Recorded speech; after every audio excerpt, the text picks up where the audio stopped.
the Domestic Draft Podcast. I'm Evan Bierman here with Dan Slowick. Dan, how was your weekend, man? I saw you were out in Portland area. Yes, I had a cousin's wedding out in Oregon. We stayed in a town near Portland. It was a lot of fun. First time out there in Oregon territory. Beautiful state, beautiful country. Had a lot of fun with family as well. It's hot, man. It got up to like 90. Was it? Yeah. Didn't know it got that hot. Saw you're out by some wineries, but it looks like you're drinking a beer here. What are you sipping on today? Of course, man. I have Enegren Brewing Company. It is a like German focused brewery. They're up near LA area. And a little bit about the brewery before I get into the beer. So again, it's a brewing company that was started in dorm rooms. So this guy was brewing in college. He went to Loyola Marymount University and was brewing out there, and got kind of obsessed with it. Moved into an off-campus housing. His younger brother went there as well. His younger brother started working out. So his younger brother's name is Matt. His name is Chris, and their last name is Enegren. So it's their name in there. Their heritage is part of that, why it's German styled as well. They meet their friend Joe, and he offers them space after they kind of move out of these. It's too small of operation in these dorms. They need some space. He offers up like this garage in his backyard. And that's kind of where the brewing company was formed between those three people. They just continued to kind of obsess about beer. They were able to move into a concrete complex in 2011. It's kind of one that actually like established, and it was no longer home brewing. And they were doing like 3 beer barrels capacity there. And if you don't know, that's about 330 beers per barrel. So that's, they're putting out, almost like 1,000 beers per brew. And then got some popularity, and they were able to, in 2015, move into a 15 beer barrel operation. The beer I have is the lightest one. That's what it's called. It's a Helles, Munich style. I've been to Munich. I drank many a Helles when I was there. It is super light and refreshing. I even believe that Helles translates to German for bright. So it's a bright, crisp, clean German lager with a touch of hops. I'm going to pour it and give it a taste. All right. We're going to check on your German knowledge, I guess, after the show. But all right, while you're sipping on that, I'll tell you about the brewery I have today. It's Off Color Brewing. They are based out of Lincoln Park, Chicago. Brewers John and Dave met while studying at the Siebel Institute, and the brewery was envisioned while they both interned at Metropolitan Brewing afterwards. The Siebel Institute, I feel like we've talked about a few times on the show, so I'm just going to give a little background on that for those of you that don't know. It's a for-profit, unaccredited vocational college located on Goose Island in Chicago that focuses on brewing science. So a lot of Chicago brewers you'll see have gone to the Siebel Institute. But Off Color, they have a location called the Mouse Trap. It's the name of their tap room that features indoor-outdoor seating. You can find that little mouse on all their cans. And so I got it here. If you haven't seen that before, it's their trademark right there. They host various events there too, so check out their website for all the details. The beer I have here is called Miscellanea Volume 3.5. It's 8.3%. It gets a 4.29 on Untapped. It's brewed in collaboration with quite a few breweries: Allagash Brewing, Side Project, Jester King, Jackie O's, and Central State Brewing. So how this beer was made is they took Miscellanea Volume 3 and racked that from a Barolo Fooder into 4-year-old Willet bourbon barrels and further aged it another 8 months. Okay. So what is a Fooder? A Fooder is a vertical or horizontal oak barrel that's at least 3 times the size of a standard oak barrel. It's traditionally used, I think, with wine, and that's what the Barolo is there. But this beer, it's funky, it's tart. It's also really smooth, though, and flavorful. It's got a lot going on here. And speaking of a lot going on, NFL has been crazy, I think, just this first week. Training camp started. Yeah, we got some solid NFL news going on here. The first thing I want to touch on, I think, is Julio Jones signing with Tampa Bay. That's the news of the day. I think 1-year deal worth $6 million. Tom Brady gets another weapon here. The Packers were reportedly in on Jones, but ultimately he goes to Tampa Bay. It makes a lot of sense. Chris Godwin is coming off that ACL tear, so he might not be ready for the start of the season. He was cleared for training camp, though. So we'll see if he's there. But either way, now you got Mike Evans, Chris Godwin, and Julio Jones. Not bad. So yeah, not bad. I mean, last year he had Gronk and Antonio Brown. Both of them are gone. So now opens up some targets there, I guess. It's going to be interesting to see like how he's going to perform there in Tampa Bay. I feel like, he's ring chasing. Obviously, he knows he's in the twilight of his career, and he really hasn't been the same player that everyone like got accustomed to seeing that down there in Atlanta. I wonder if he's going to be like even more of like just a reliable hands possession. You can't really stretch the field too much anymore, but Tom also doesn't have that arm. So more or less just kind of being in the right place, right time, catching the ball. Yeah, I kind of expect them to only use him on certain downs, really. Yeah. I think Antonio Brown played around 60% of the snaps, and I feel like they'll kind of manage Julio's reps because he gets injured pretty easily. So you'll still draft him in fantasy. Yeah, I'm going to be keeping an eye on him for sure. So speaking of the Packers, though, they have signed Sammy Watkins this year. He was already placed on the non-football injury list the first day of training camp, though. So what else? Who knows what's going on? Water there. is wet. Yeah. OBJ still remains unsigned. I think he's the big wide receiver left on the market. He's also coming off a major injury, so it'll be interesting to see where he goes. He, is still in play for the Packers, I would think. But I would think a lot of people are going to wait and see how that rehab goes because he tore his ACL in the playoffs, right? So he's still probably got some time before he is going to be able to like kind of show and do almost like a workout, a showcase, if you will, for like GM. So he's probably going to be a guy halfway through the season, maybe week 8, teams start looking at wanting to add to their playoff aspirations. And he probably also wants to go to a winner, kind of where he is in his career as well, just coming off the Super Bowl with the Rams, wants to go somewhere again and win. Yeah, I could see him going back to the Rams, honestly, just depending on what kind of offers he gets. Yeah. The Bengals placed a franchise tag on safety Jesse Bates. He has not reported to camp, so that's a potential holdout situation. One of the only ones really that I think we're seeing so far, which is good. Another minor note, Indianapolis Colts linebacker known as Darius Leonard will now go by Shaquille Leonard. He explained his family mostly calls him by his middle name anyways, so that's what he wants to be everybody to call him now. So that's interesting. Makes sense. Not sure. Shaq though. Is he going to go by Shaq Leonard? I hope so. I hope that's he goes by name. Shaq. Yeah. Big news though here out of San Francisco, the 49ers are officially turning the page on Jimmy Garoppolo and going to Trey Lance. Kyle Shanahan called this Trey's team in a recent interview, and they told Garoppolo he can seek a trade. So him and his agent are looking for teams right now. I think, with the 49ers saying that though, maybe they're not gonna be able to get as much for him at this point. If you do remember, Lance was a 3rd overall pick last year, didn't play really much the whole year, had some flashes when he was in there. I think he's going to be a good player. But do you got any where Jimmy's going to go? Yeah, any idea where Jimmy's going to go? No, I was kind of just thinking through my head, like who's got a solid defense and just a shit quarterback, or just kind of needs more of a steadying of the ship. I don't know. The Giants are in the last year of Daniel Jones's contract as well. So maybe they sign Jimmy G and have them battle it out, but that doesn't seem likely. Nothing really coming off the top of my head of like a team start for quarterbacks right now. I think Seattle is an interesting spot. Seattle makes sense. Yeah, that would. But they're in this division, so I don't know if they're going to trade him there. Yeah, so if he gets cut, I think he could totally end up there. If he gets cut, that's how does that work? Like, how do you that? They got to look terrible if you cut Jimmy G and not getting. You can't get anything for him. You can get a 7th round, 5th, 6th round pick for him. Yeah. So it's just a interesting thing to monitor. I think there's definitely teams out there that are going to need a quarterback. It's also possible they hold on to him. How do you think Trey Lance is preseason? I think he's gonna be pretty good. He's a runner. It's such a sick system they run out there too. Like he's just going to kill it, isn't he? I don't know, man. I don't know. That might be a good fantasy quarterback right there. Keep an eye on him.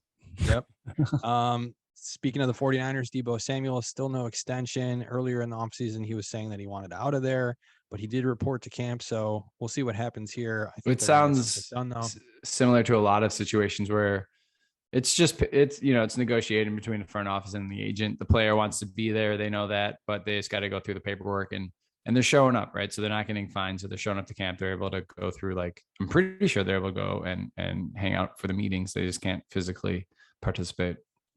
Yeah. Would make sense to kind of wait until you have that contract signed. Yeah.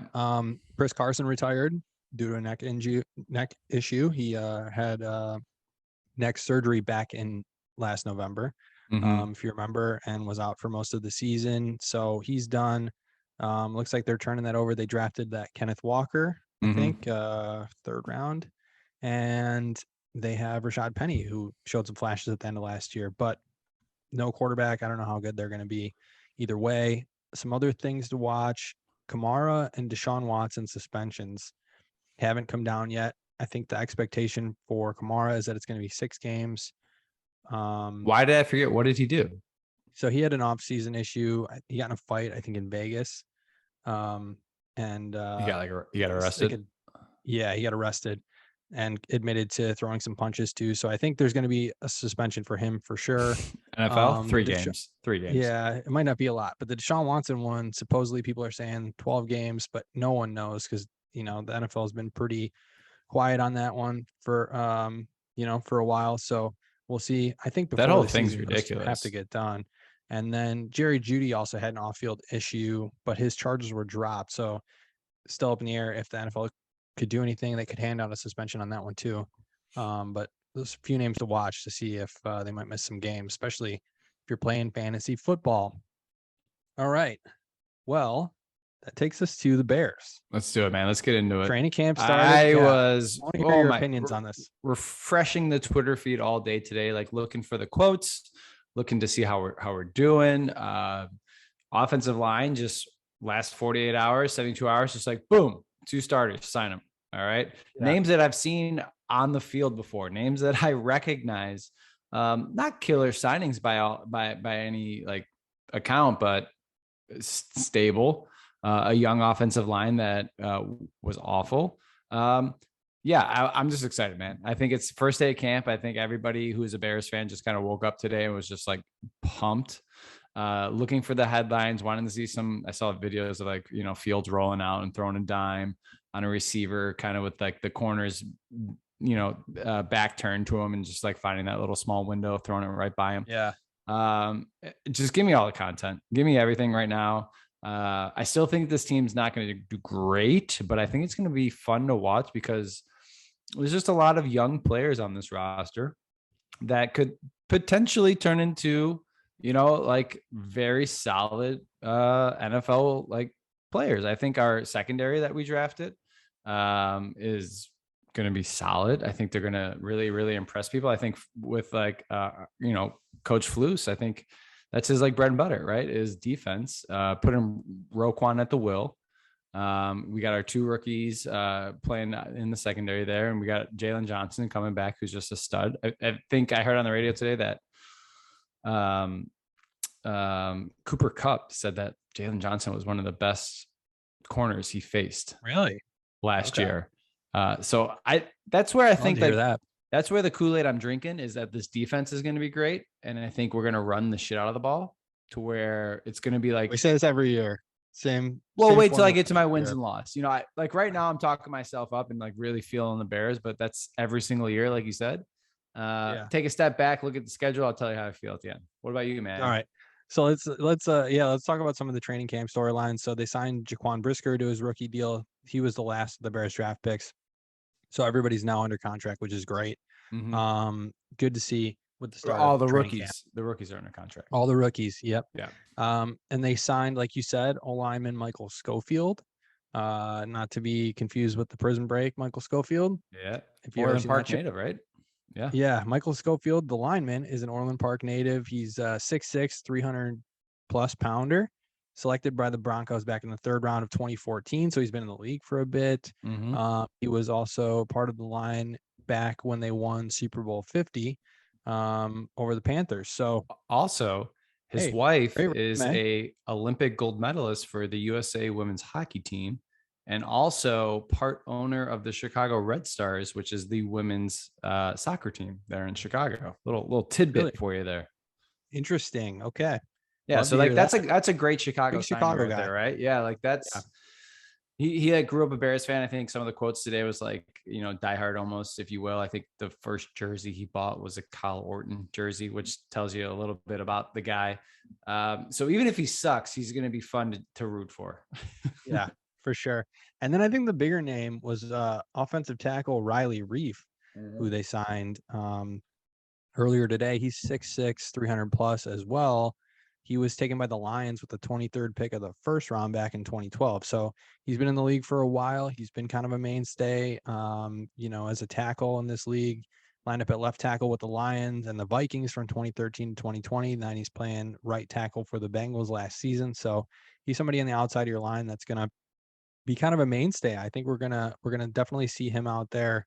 And we got the rookie Braxton Jones, who's been showing some good things in practice, but I think you put a guy like Riley Reef out there to start off, and you can slowly kind of work on some of these late round linemen that he Do you know what I kind of took as heard? projects, I think. So Do you know what I heard from Hub Arkish today on 670 The Score? what's that? Where does this put Tevin Jenkins? He says Yeah, Tevin Jenkins would be fighting for a roster spot. I have not heard good things about Tevin Jenkins. That's we were so high on him. I mean, we traded up for him. We're like, steal, got another first round pick, and what was second round pick, right? Second round pick. Yeah.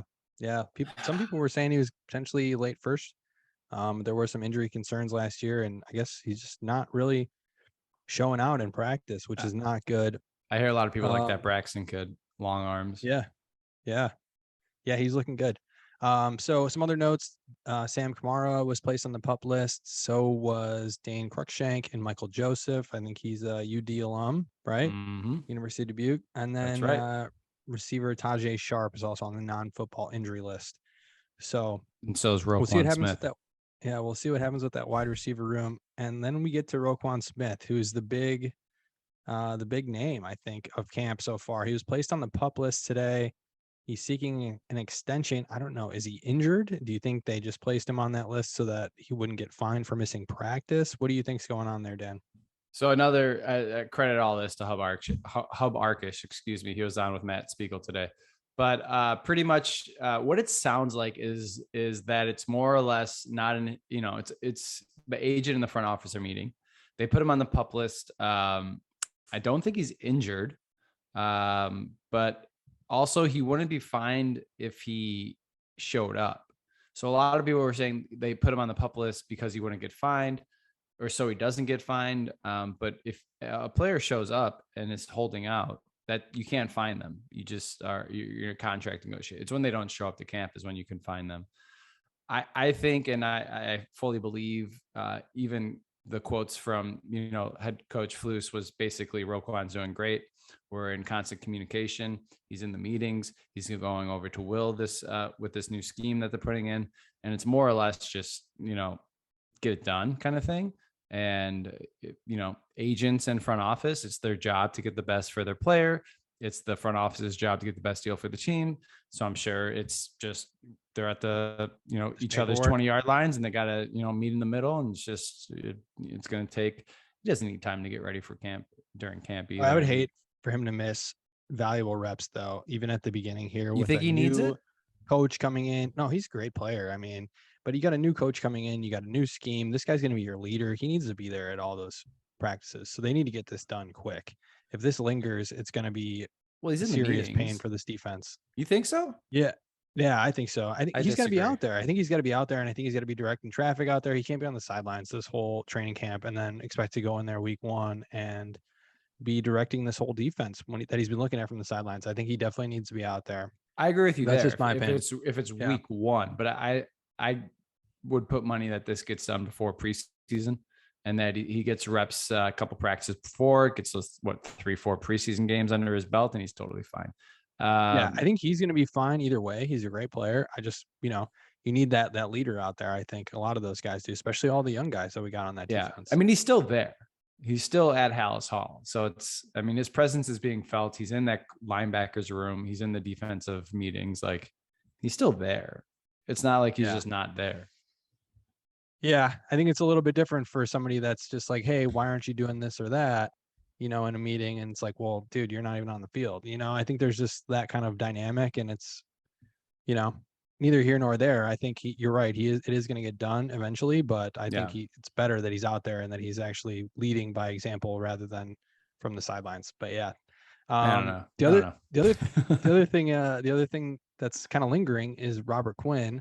He Mhm. reported, I think he's pretty uneasy about the whole thing. I think he doesn't want to be on this team anymore. I think he wants to be somewhere where he can win. He's a good player. He showed last year he can still play. So I think he's going to get traded. You think so? But there was people saying there was a lot of teams calling about him. Well, why hasn't something been done here? NFL Um, trades usually like they're not often, right? Especially in season.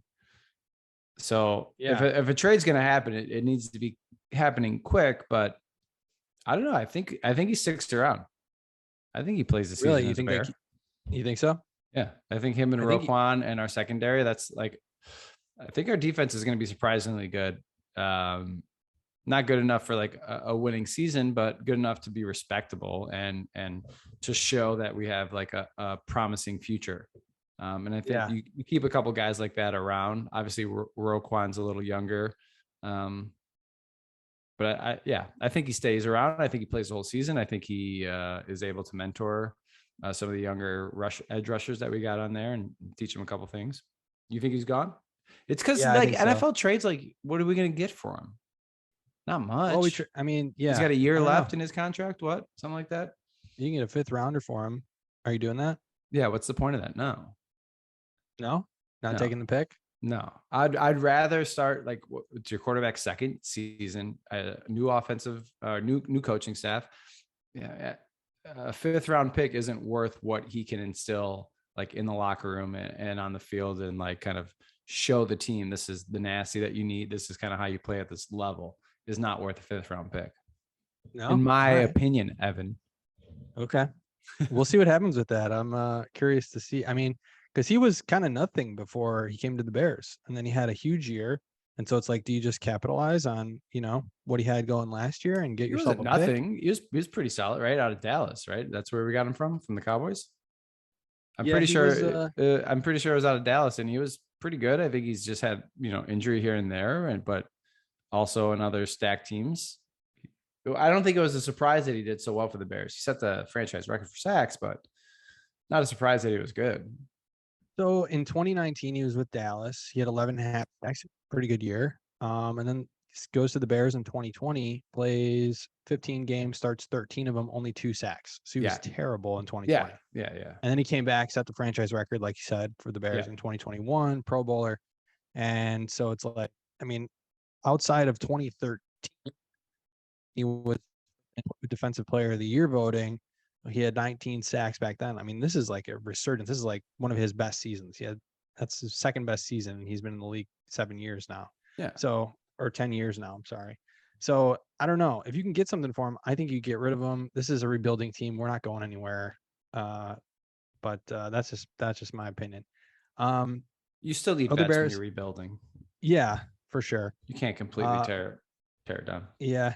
Other Bears notes: the Bears are going to wear those orange helmets in 2 games this year. Did you get a chance to see those? What do you think of those helmets? Yeah, I don't know. I'm gonna have to see it on the field. The Yeah, pictures look really strange, especially with the orange tops and then the white pants. I think I don't know how else to do that combination. I'm probably gonna like it. It's still the Bears uniforms are just like classic and they always look sharp. I especially like when they do the retro ones where they kind of have like the bold orange striped socks and more of like the orange on the sleeves. I think those ones are sharp, and like the helmets with the orange stripes, you know what I'm talking about. I think those ones are pretty sick. Orange jerseys are cool. I think it'll make us look faster. I was thinking about that today. I was like, why do the Bears like never have a good offense? It's just something about the Bears, and I was like, maybe it's just the uniform. Like why do the Yankees always hit because of their pinstripes kind of thing? Like maybe it's just the Bears uniform that they're just slow, and maybe what these movie is orange, that from? maybe all these orange. I don't know. Yeah, I don't know. But maybe these orange uniforms, like I don't know, make us look faster, make us a little more dynamic on the offensive end. There you go. So you just need to play in the orange uniforms more, and that's it. All right. What do you think about it? You like them? I don't like that. I don't like the new helmet. No, I don't like that match. Maybe with a blue jersey. I think just the orange and the orange just looks looks like too much to me, Too much but for you. just seen it in the picture. So like you said, sometimes you got to see it on the field. The city of Chicago presented the Bears with the proposal to update Soldier Field. And apparently this proposal would house 70,000 fans. Right. The current capacity of Soldier Field is the lowest in the league at 61,500. The highest in the league, for reference, is MetLife, where the Giants and the Jets play. It's 82,500. So 70,000, I think, puts you right around the middle of the league. It would be about the same as the Rams and Chargers stadium that was recently built that houses 70,000. So it's, right around the middle of the pack there. That ain't happening. What do you think about that? Yeah, I don't think so. I think it was all just busy work for the city of Chicago to show that they were trying. But I think they're going to Arlington Heights, and it's done deal, in my opinion, too. Yeah, I mean, we've had a couple of guests on who are pretty close to the franchise and close to the news sources, and they were telling us months ago it was pretty much done deal. And this is more or less to just show, like, hey, we tried. The Bear. It's it's the Bears that didn't want to stay in the city, right? It's the McCaskey family. It's their fault. It's not the city's fault. Garbage. Garbage. I did think it was interesting. Allegiant, which the Raiders play out, only houses 65,000. So that's one of the fifth lowest in the league. I didn't notice that when they built that stadium. That's got to be something with price per ticket or the amount of suites they have in there as well. Where they had some of the highest revenue last year. Right. Despite having one of the lowest. Yeah. Destination games, right? You go to Vegas to go see an NFL game. Sounds awesome. Yeah. All right, Dan, let's hear your season preview. The Bears over under is at 6.5 wins on DraftKings. Shout out DraftKings. It's the same as the Lions and Jags. Seahawks and Jets are at 5.5. Falcons are at 5, and the Texans are at 4.5. So it's good to see we're not dead last like some people are thinking. But do you got the Bears winning more than 6.5 games? What do you got the record at? I do. I looked at the schedule right before we started, and I ended up at 7-10. Okay. All right. Just barely on the over. All right. I like it. What about you? Yeah. Do you want me to go through the games or what about you? You got them over or under? I got 6-11. 6-11. Yeah. Okay. I got them winning all 6 before the bye, which is week 14. And then I got them losing the rest of the year, but you never know what's going to happen there. A couple of those games are swing games. I mean, if you beat the Lions twice, then I'm right where you're at too. So that's what I had. 6.5, I think, is spot on. Yeah, you got 7, I got 6. It's right there. So tough to bet, I think, this year. Which I think, if it's a new coaching regime and a complete tear down rebuild, 7-10 is something to work on. The only thing that sucks is your draft positioning. You're kind of in football hell there, but also you're winning games and you're showing growth. I think that's all this season's going to be, is kind of how good is Justin Fields. If he has a bad year, we're in big trouble. Looking at some of these skill positions that we have, I'm really interested in N'Keal Harry, former first round receiver that we got from New England, to see how he does. Might have a new lease on life. Same with Velus Jones Jr. You think he's gonna be terrible? I think N'Keal Harry's gonna be terrible. Yeah. Pringle, Velus Jones, N'Keal Harry. You think they're all terrible? Velus Jones, I think, will be interesting to watch. I think Pringle's bad, but Mooney I'm really high on. His over under for receiving yards is 950. He went over 1,000 last year. Do you think he does it again? No, I'm not on Mooney. I'm not on the Mooney hype at all. Really? You don't think he's gonna hit 1,000 yards? No. Okay. And I think he's a great number 2. He's a great number 2. Yeah. Yeah. And he's found out, everyone knows to key on him now, that he's their only weapon on the offense. So look for those other guys to possibly surprise you. Look for Cole Kmet to have a good year. I think Cole Kmet's going to have a really good year with a couple of these new weapons that we have. People keying in on Mooney. I think we're going to run the ball a lot more. That opens it wide open in the middle for a play action to a tight end a lot. So look for him to kind of have a explosion. Third year in the league, Graham's right? gone too. Jimmy Graham's gone. It's the third year tight end. It's is all the narratives. Yeah. Which is I feel like a good year for a lot of tight ends, that they kind of establish themselves in that third year. It's a hard position to learn. You're learning how to be an offensive lineman and a receiver at the same time. It's a lot of stuff. Yeah. All right, I think I've had enough Bears talk here, Yeah. Dan. Let's move on to the MLB trade deadline. There's some big Cubs names to watch, Yeah. notably our all-stars, Contreras Hmm. and Ian Happ. They gone. Um, yeah, See I ya. think they're gone. David Robertson is another name to watch, and Michael Givens. Hmm. Both having decent enough seasons that there might be some teams out there that are looking to acquire them. There Hmm. has been reported potential deal with the Mets for Contreras and Robertson. Yep. Mets beat reporter was saying that that could be getting done soon. They were looking at swapping some names there, so that's something to watch out for. Yeah, you got no hope for the Contreras extension talks, Dan? No, I don't. I don't think it's going to happen. I think we've picked out the direction that we're going in. I think we're in the business of obtaining prospects. We got a couple of young players up at the major league level this year that have shown us something.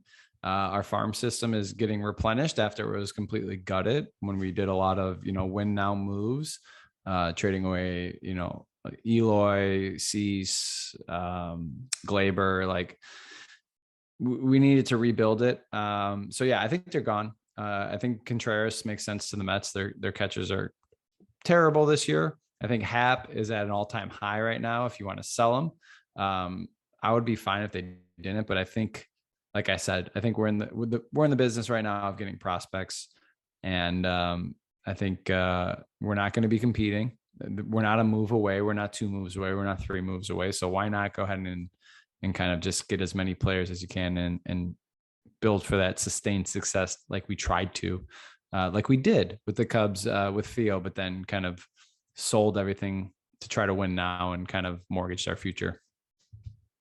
And then Theo left and kind Yeah. of left Jed a little bit of a mess. But yeah, I think both those guys, especially Ian Happ, you gotta get what you can get for him because he's had some rough years and he's having his best one now.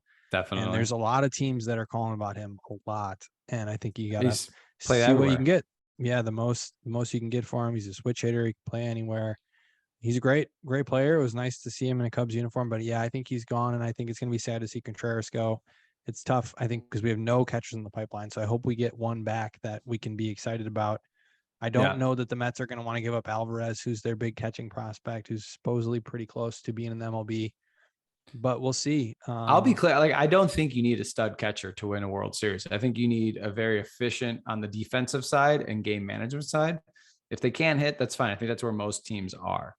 I think they're way more important on the pitching aspect than they are on the offensive aspect. That's my opinion on catchers. Yeah, I think with the DH now too, you can have one bad hitter in your Right. lineup, somebody that's not going to kill you at least. And cost you a ton of money. So, right. I think the way it used to be with a pitcher in there that is pretty much an out every single time they come up, I think you needed to have a little bit of have better hitting catcher. So, yeah, I think it's just going to be sad to see Contreras go. He's kind of the last of Yeah. the big core that won us that Yeah. championship. So we'll see if that happens. The other big news with the MLB is Juan Soto declining that extension, 15 years, $440 million he turned down. How do you have the balls to turn that down? Yeah. That's nuts. But he turns it down. He goes and he wins the home run derby.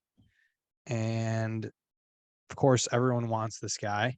He is in the prime of his career, unbelievable player, generational talent. And unfortunately, the Cardinals look like the I favorite know. right That's now what I to was going to trade say. for I was him. like, I hear the Cardinals are going to get him, and that's just God, brutal. it's terrible. Yeah, they got a great farm system. Supposedly, they're trying to swap names right now Yeah. to see if they can make that work. And then I don't know what kind of money he's going to want, but if you trade for him, you're going to give it to him. So that's going to be a shame. Of Had him course, around don't with rule out Goldschmidt there in the lineup. Then you got Soto, and then you got what's his face at third base, Arenado. Arnada. Yeah, yeah, that Not would be. bad. Yeah, terrible. I mean, don't rule out the Mets or the Yankees, the Padres and the Dodgers. Of course, those big market teams could be looking for him too. But yeah, that would just be a shame if he goes I to the mean, Cardinals. he has to be Honestly, traded. He has to be traded unless they just give him a different offer. Maybe a shorter 2 year, 3 year, just out of this world money. I don't know. I I think don't know. It could be. I mean, it could be anybody that trades for him because he's the kind of piece that you start a rebuild with, not the kind of guy that you just trade for kind of at the right. end of it. I feel like you can start your team with him. You get Juan Soto, then you can be looking at free agents. You can kind Yeah. of go from there. So it'll be interesting to see. who goes after him, besides the Cardinals and, some of those other names I mentioned. Another interesting note, the MLB draft happened and the Diamondbacks selected Andrew Jones' son, with the number 2 pick in the draft. His first batting practice with the team, he injures his shoulder and could miss the entire season. And they're saying it's too early to say whether he'll be ready for the start of spring training next year. Tough. So that's brutal. Yeah. Real tough. He'll be back. I mean, he's super young in baseball. It's a sport that you could have longevity in and miss a year or two and still be okay. But yeah. Shit luck. Long run, he'll probably be all right. But yeah, terrible. Yeah. Yeah. So that's all I got for the MLB right now. Do you have a would you rather for us, Dan? Yeah, I do. We're going to bring it back to NFL, back to the Bears. That's kind of where I was at as I was preparing for the show. All right. Would you rather, here you go. Would you rather host a Super Bowl party, have a good time, good food, have everyone over at your place? Or would you rather be in charge of hosting a tailgate, coordinating logistics, getting everyone to your parking space, possibly bringing a grill, bringing everything to this tailgate? I'll let you go through the pros and cons of each. I think there are some, but host a Super Bowl party or host a tailgate? I think I'm all about I'm all about the tailgate. I think tailgate's just a great time in general. Everyone comes to the tailgate just pumped. I mean, not that the Super Bowl party, everyone's just pumped about it, but you go to a tailgate, you're ready to go. You bring the grill out, you got all the food going, everyone's cracking the beers. I mean, that is just a good time. And you're on kind of borrowed time there. You only have a little limited time before you're going into the game. So I'm a big fan of the tailgate. And also you don't have to clean up the mess afterwards. That's a big part of the parking lot, and everyone kind of cleans up after themselves, throw your shit out, get into the game, get out, everyone leaves. I think that's a big part of it. And I don't know, that's just where I'm at. What about you? Yeah, I can see that. I think you have more expectations on the tailgate because you're the one that should be providing a whole lot of it. Not a lot of people are coming to your tailgate with like pre-prepared dishes, or they're like, what can I bring? What can I help out with? So that's one part of it where like it's a lot on you. It's also a lot on you logistically of like, how are you going to get a grill there? How much are you going to buy? Because you're probably providing for a lot of people unless you want to have them pay you for it. I do like the idea that you have like a finite amount of time. I also wouldn't like that you have to be real responsible if you're tailgating, because obviously you drove there, you're going to partake, but then go to the game, and then you're going to have to clean everything up, your grill and everything, load in your car and drive home. Here's where I don't agree with you. Hosting it, I mean, you're already there. You're not going anywhere. That's true. You might just have guests that linger. That's my biggest problem with the Super Bowl party, just guests that linger. Lingers, man. You could overserve yourself, I guess. You're right, when you're at home. But also you got 3 hours to sober up. If you get too hammered in the pregame, your wife might tap you on the shoulder and say, "Hey, let's went out the rest of the game." So sounds like you're speaking from experience. Yeah. All right. So I do have a fast fact for us this week. We're gonna stick with the Bears. As I mentioned, Justin Fields, that 3,350 passing yards that DraftKings has him at, the over/under, that would be the 5th best passing season for a Bears quarterback. What is the number one? Do you know what the number is? Yeah. I'm sure you don't know the exact passing yards, but do you know who the quarterback was that has the most passing yards, single season passing yards record for the Bears? I think the obvious answer would be Jay Cutler. Is it not? It's not Jay Cutler. It's not Jay Cutler. No, that's a good guess though. I'll give you one more guess. Is it modern era football, or is it old names that we don't know? I think you might know this guy. You didn't answer my question. Is it modern football? Yeah. Okay. Modern football. 90s. 90s? Got any 90s Bears quarterback names in your mind there, Dan? Not a lot. I don't know. All right, I'm going to jump in here for you. It's Eric Kramer. 1995 season. He had 29 touchdowns, 10 interceptions, threw for 3,838 yards. I mean, 3,800 yards is not like that crazy. I mean, it's a good season. 29 and 10, 3,800. It's not bad. But I don't know. There's a lot of room for improvement. Jay Cutler had the next 4 best seasons: 38, 12, 36, 66. I mean, he was up there for sure. And then you got Trubisky at number 6. But I think we'll see Fields' name up there. I think hopefully he can get us that first 4,000 yard passing season. So it has to that, be. yeah. So that's it for us today. Thanks again for joining us. For Dan Slowick, I'm Evan Bierman. You've been listening to the Domestic Draft Podcast. If you're listening on Spotify, don't forget to rate the show. You can find us on Twitter at Domestic Draft, on Instagram at Domestic Draft Podcast. Our website is domesticdraft.com. You can search the show on YouTube. Search up Domestic Draft, drop us a sub. Thanks again for listening. Cheers. Cheers.